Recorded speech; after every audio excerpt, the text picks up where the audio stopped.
সে যে কিং খান, কিং এর সাথে নামটা সবসময় তার মিলই থাকে। আমার ভালো লেগেছে দেখে। আমরা কম্পেয়ারটা না করি, সবকিছুতেই তো আসলে কম্পেয়ার করা হয় সবকিছুর মধ্যে। এখন কম্পেয়ার করতে গেলে আমাদের এরকম মানে আনপাবলিশ নকল অনেক আছে। আমি 2টা ওয়েব শেষ করেছি 2টা ডিফারেন্ট প্ল্যাটফর্মে, এবং একটা সিনেমার কথা চলছে, দেখা যাক, হয়তোবা তখনই বাকিটা জানাবো। অনেকদিন ধরে সিনেমা নাই, সিনেমা নাই না আসলে, হয়তোবা আমি নিচ্ছি না কাজ, নয়তো আমার কাজ মিলছে না। আমার সিনেমা নাই না আছে এটা শুধু আমি জানি, আমি জানালি আপনারা জানবেন, এর বাদে জানবেন। আর কিছু? হ্যাঁ অবশ্যই ভালো, তার সিনেমা প্রতি ঈদেই আসে, এটা আসলে এখন আসলে এটা আলাদা কিছু না, তার ঈদের সিনেমা আসেই। এবং এটাই ভালো লাগা যে প্রতিনিয়ত নতুন ডিরেক্টরের সাথে দেখছি তাকে, আমরা প্রতিনিয়ত নতুন ক্যারেক্টারে দেখছি, নতুন লুকে দেখছি, যেটা কিনা আমাদের জন্য অনেক মনে হয় যে আমাদের সে অন্য জায়গায় নিয়ে যাচ্ছে। সে যে কিং খান, কিং এর সাথে নামটা সবসময় তার মিলই থাকে।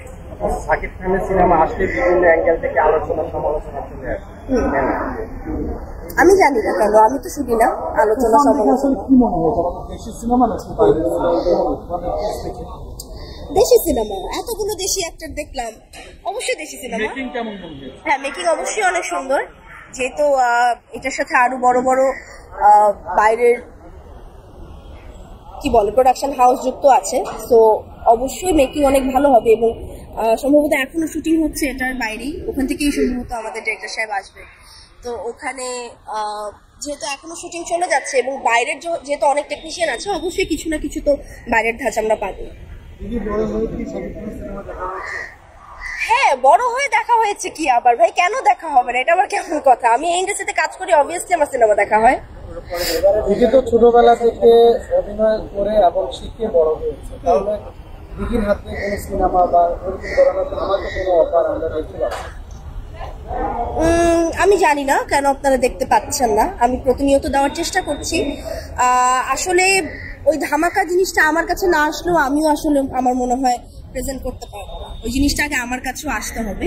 সো এখনো হয়তো বা এরকম কোনো ক্যারেক্টারের সাথে আমাকে কেউ চুজ করতে পারেনি, তুলনা করতে পারেনি, আই গেস। সো কথা প্রচলিত হচ্ছে বা আলোচনা হচ্ছে, যদি না আপনার দালালের বন্ধুর সাথে আপনার একটু ঝামেলার কারণে এরপর থেকে আপনার সিনেমা হচ্ছে না বা কেউ নিচ্ছে না, বিষয়টা কি আমার এই কাহিনী আই গেস অনেক আগে চলে গেছে, এই কাহিনী এখন আর টেনে আনার কোনো মানেই হয় না।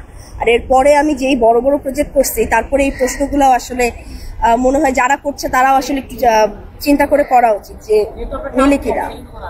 হ্যাঁ কাজ কম হতেই পারে ভাইয়া, that's not a big deal, অনেকেরই কাজ কম। তো বন্ধুরা, এই ভিডিওটি সম্পর্কে আপনাদের কি মতামত? অবশ্যই নিচের কমেন্ট বক্সটিতে আপনাদের মতামত জানাতে ভুলবেন না।